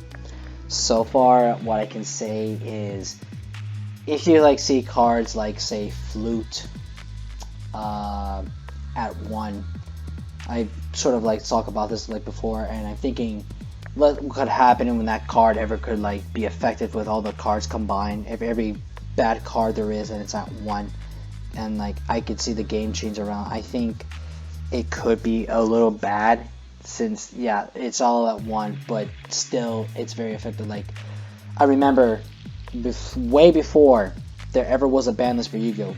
They were still all limited. Every card in the game was limited until after the Chaos format, and that was when Chaos Emperor Dragon was banned, because it was a very destructive card where it just nuked your entire board and as well as your opponent, and then you damage them for 300 for each card sent to the graveyard, and then the Yada lock and everything. If people can understand the Chaos format, they understand Yu-Gi-Oh! Seeing that, also thinking reminds me of Commander, where you're allowed to play 1 card each, like what Magic does, but I know that's not what Standard does. I know for the fact, in a way, that I'm guessing what I can say is it's not good, because then you're going to see a lot of players always still complaining about the same thing, why is this card still relevant? Why is this still effective? But then you're seeing what Standard and competitive are very different. Why we build this ban list for a reason. We're trying to be fair with the players, although at the same time we call it banned and limited for a reason, because we should limit certain good cards and see how it does, and if it's too much for the game, then we'll go ahead and ban it or rot it. But it's just too much complicated, and I don't want to see this game to continue copying Magic. We know most games try to copy Magic, but the thing is, Magic is its own game. And I even spoke to Magic players themselves, and they even said themselves that the game just kept dying and dying, and it's so bad that the creators themselves even had to leave the game not once but twice, because they were really sick and tired of what the game was going for. And these are games that came out in 1993, and they were running out of ideas. It's you were same thing with television shows. I'll give a better example. It's you want to see the same show, but then it's it's doing bad and won't stop, and then they decide to go ahead and remake that show so they can fix it, and it's still worse than the previous was. And I would rather watch at least 4 up to maybe 4 seasons, depending on how well the seasons are good, and just stay there like that. It's just, I don't want to see something that this game so productive and creative in its own way just to copy another game because it was running out of ideas or people were trying to be creative. If you want to do something creative in your own way that a player does for fun, that's fine, because that's a player's way. But from what the company that produces it and actually comes up with that idea, one, not only you're stealing that idea, you're probably going to get in a lot of trouble unless you agree to do what they're saying, in a contract sign. And number 2, I don't want to be like them, and I don't want to see a lot of arguments that's going to lead the game to chaos, and it's just going to let people say, what the hell am I doing here? Why am I staying here and doing this stuff? I don't want to deal with this. I just want to go ahead and move on and just play something else, or just get on with my life and maybe stick with video games, or just take care of my family, whatever. I don't want to hear that stuff.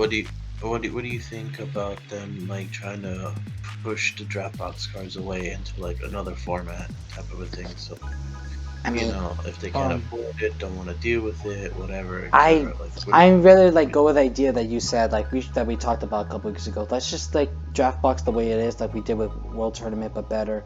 Make it its own card so that they're not legal, because it makes sense, because we know these cards are so hard to get, and seeing them the way they're meaning in these meta decks these days, it just makes the game complicated and expensive, and it's not even worth our time. And I just rather just keep things simple instead of just be a money waster. So I have my idea for the draft box thing. Like I was saying, is we make it a looming set. But rather than, new cards altogether, we keep, the special rarities. We add, 8 of them, how they do in each of them. I think they did 12 for this one.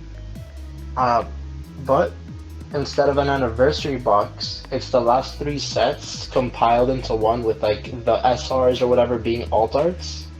And instead of it being like, oh, the pack says this set, this set, and this set, it's just randomized between the best cards of all the sets.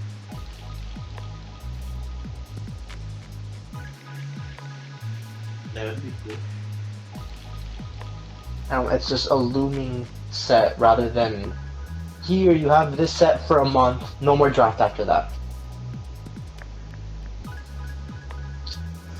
How about if we try to like, maybe if we could fix it a bit instead of like having draft boxes, like we can make the cards a little special in the special anniversary boxes, but instead like make a little special thing, but they don't have to be super expensive, and they could just make it like a little fun tournament in honor of the game's anniversary, like a special tournament they can do, so that players can play and they just like have a good time instead of just complaining like, oh, this card should be in the game and whatever and all that and whatnot stuff, and just, you know, just have a good quality time. You know, it's a little dream, but it's something simple and nothing productive, you know, to make the game go crazy. It's something that Bandai wants to enjoy and thank the players who took the time and effort to join and play this game as their hobby, and you know, be thankful that we got to continue this game for, and hoping that the players continue enjoying our game, and hoping that things can be very productive for everybody. Yeah.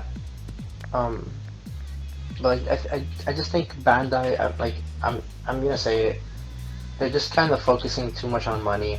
They wanna ship product out fast as fuck. Sorry for my language. It's okay. They're literally just shitting product out, and as much as I really like this game, I think it's gonna be the death of the game. The amount that they shit out. Like, hell, we just finished Draft Box 5, and Draft Box 6 is already for pre-order. Like, I pre-ordered a case of Draft Box 6 the other day. For how much? It was for 4 of them. I think it was like 300, like 300? 300. For one box? No, 4, like a case of 4 boxes. A case of 4 boxes for 300. Okay, but what was Yeah, it? give or take. But like, how much is just for one box? I think it was like 80, give or take. I Oh can't remember the exact. I didn't check for one box only. Oh my god! But that's still too much. It's the price of a booster box, though. That's the thing. Yeah, and that's still not enough for like most players anyway. Like the older draft boxes Yeah. were like at least $30 to $40, and they only raised it up a bit because of just for a promo leader, and that was the baby leader. And I remember that. And now it's just going productive. Like if we could do this with a leader card, imagine with booster packs of our own, and then that's when they went haywire with that stuff. Yeah, that's literally what made them do that. And the only reason I pre-ordered the boxes, if I'm gonna be honest, is because I don't want to deal with drafting with people because of what I did last time during Draft Box 4. I drafted, like I said earlier, 50 times. I don't want to spend that money again. I'd rather just get all the cards, call it a night. But yeah, like Bandai is shitting product out. We have set 11 already basically for pre-order as well. The anniversary box is already up for pre-order too, which I pre-ordered a case of anniversary box as well, just because I kind of want the foils. And I'm hoping that they did us good with arts again. They're just shitting product out. They're not giving us time to you know, be like, oh, okay, this set just finished. That give us like one day to like relax, and no, it's just they shit product out. They're gonna be the death of this game. They need to manage the game better. That's agreed. I never forget the days when we were like so impatient just to wait for when the game started, and we were very impatient to wait for set 2 and then to wait to set 3 and stuff. And now we're just like overwhelming ourselves. Now we're sort of in this term of events. If they don't stop, they're gonna soon become the next Yu-Gi-Oh, Magic, and Pokemon, where they just non-stop oversell their products, and people are just going to be like, we can't take this anymore, we're just not going to continue on with this game, and we're just going to move on. We're going to either stick with the online, or we're just going to play something else, or just no bother with card games because it's gonna be a waste of our time, or just be creative, just do something else. You know, just they got like You know what I think? they I gotta think this think game things is through. gonna become like Force of Will. Nah. Like No, when it comes to like it being really popular at one point, and then it's just gonna die. Nah. Just Dragon Ball is like in the big four now. Like it's got too much staying power. Like if this game dies, it's gonna die due to people letting it mismanagement. die. I think it's gonna die because of mismanagement. I don't think Bandai is doing a good job of managing it. Um, I mean we're the thank God only. I'm not a big, thank God I'm not a big player in the game, and that's not gonna kill a relationship that doesn't exist. But yeah, Bandai's gonna be the reason this game dies. I was also gonna say like it's not just Bandai. Like we're the reason that we can make the game die because we can actually, if we want to, if or it wasn't for our addiction or whatever reason, if we so choose to, we could just like leave the game. And if they're like, even if they're like stuck with 10 players, that won't be enough for them to survive, and they'll be like really hit, and then they're out of business for this card game for good. And if all of us leave, then this game leaves. Yeah, but that still would be because Bandai made us leave. Like it's not like we're just like, ah, fuck it, yeah, we're just leaving for no reason. We're leaving because of mismanagement, the shitting out of products. They literally are like what my dad says, if shit sells, take a laxative. They took a laxative. Um they're just shitting it out. They just want this game to be a big money cow because the name Dragon Ball is a big name, let's be honest.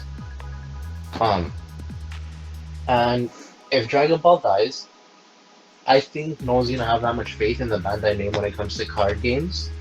But they're still gonna try and do, let's say, a One Piece card game after this. I'm calling it right now. I mean, Digimon's coming real soon. Their rulebook Yeah, is but- better. Yeah, but it's not gonna be big as what Dragon Ball. No matter how many times it's just Um, Digimon, it's not gonna be I the really big. think Digimon's gonna be bigger. Yeah, Digimon has been, dude. The American market for the Digimon game that isn't even coming out to the U.S. until maybe like another year. We bought out the Japanese market. The Japanese people are very mad at us because we bought out their product. Pretty much, and that Facebook group is like 4 point something K members, which is insane. And the game's not even out. Like we don't. I don't even think the second set for the game in Japan is out, and we're already making cards No, like not yet. like there's a few cards that have hit the $100 market just because the American market said fuck it, we're buying out all the boxes. Okay. So, But then, like, what happens if that game didn't do much as you expected to be? What if it didn't even last maybe at least a few sets, and then that went down, and then Bandai ran out of ideas, and then now they're desperate, and then that's it. That's the end. They're never gonna make another card game because they were a failed business because they didn't take care of their. Just imagine that, like they failed to take care of their customers in the way they were supposed to in the beginning.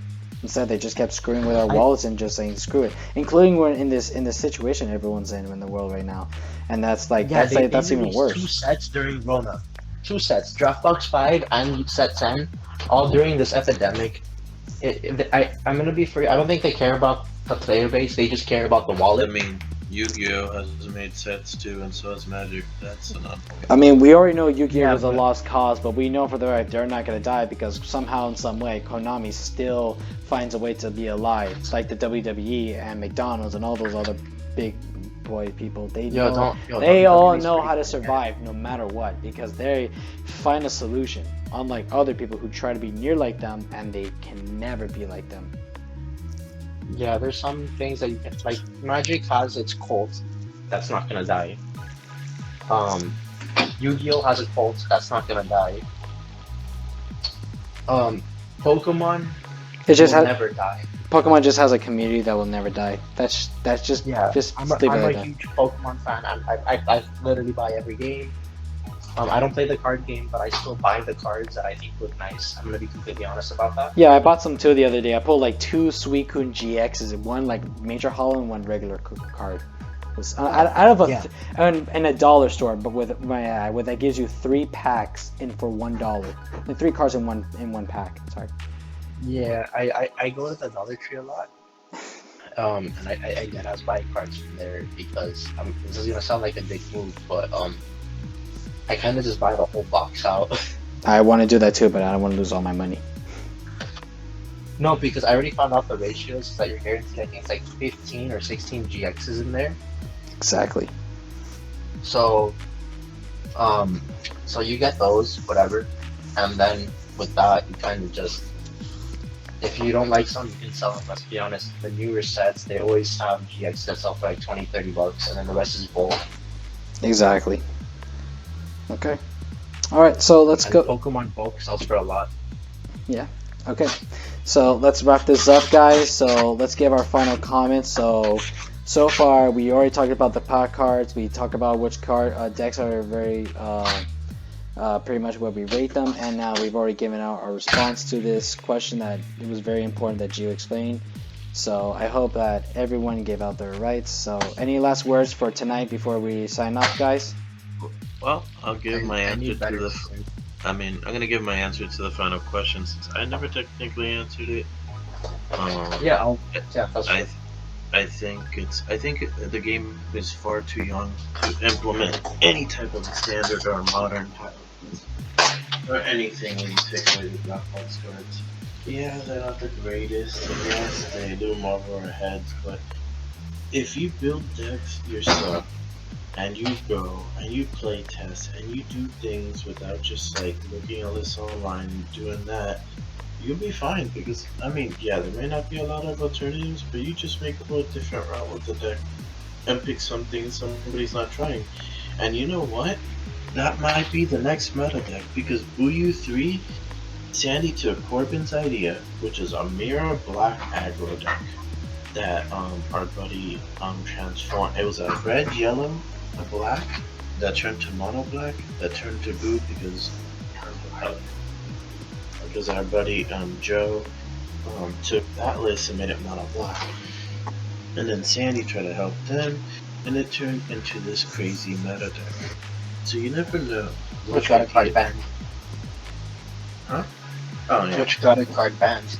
Yeah. So you never know where your idea's gonna go unless you just like, hey, look, here's a cool concept, a cool idea. How far can I take it? Like, the game is way too young. We need to be like further into it. Like, maybe at what are we? Close to 3 years, maybe 7, 8 years. Maybe we can revisit. Maybe 10. Like, the game just needs to keep going before we do anything like that. But yeah. I really like these promo cards. I really like the way, the direction that Bandai is taking us. They're supporting these decks. They're giving all the decks promo cards. Like, they're really trying to change up their business model. We'll see how that carries them. Okay. Yeah. Alright, and I guess that's pretty much it for what we could say. So let's give our final words, gentlemen. So today was a very, very good day. We did every review out so far, and I'm hoping that everyone enjoyed our podcast for today. I want to thank Alex Jernfield for coming in once again. Mm-hmm. Alright, and I'm always thanking Gio for always coming here in an episode every week. Thank you, Kevin. It's always fun doing these. Exactly. Especially since I had to pull your ass out most of the time since I've been waiting for you, and it's your idea of the podcast. So. Hey, man. The 1 week I get blamed. It is. This is your idea, and I had to take responsibility. So anyway, guys. So next week we're hoping maybe we might finally get to see the secret rares, or we're going to just wait for just special rares. But who knows? Again, Bandai likes to reveal whatever it is. So anyway, guys, I hope you enjoyed this week's episode of the podcast. And I hope you guys would remember to like, comment, subscribe to go ahead and check it out. And this is the Fortress Striker, Alex Sternfield, and Yeovani signing off.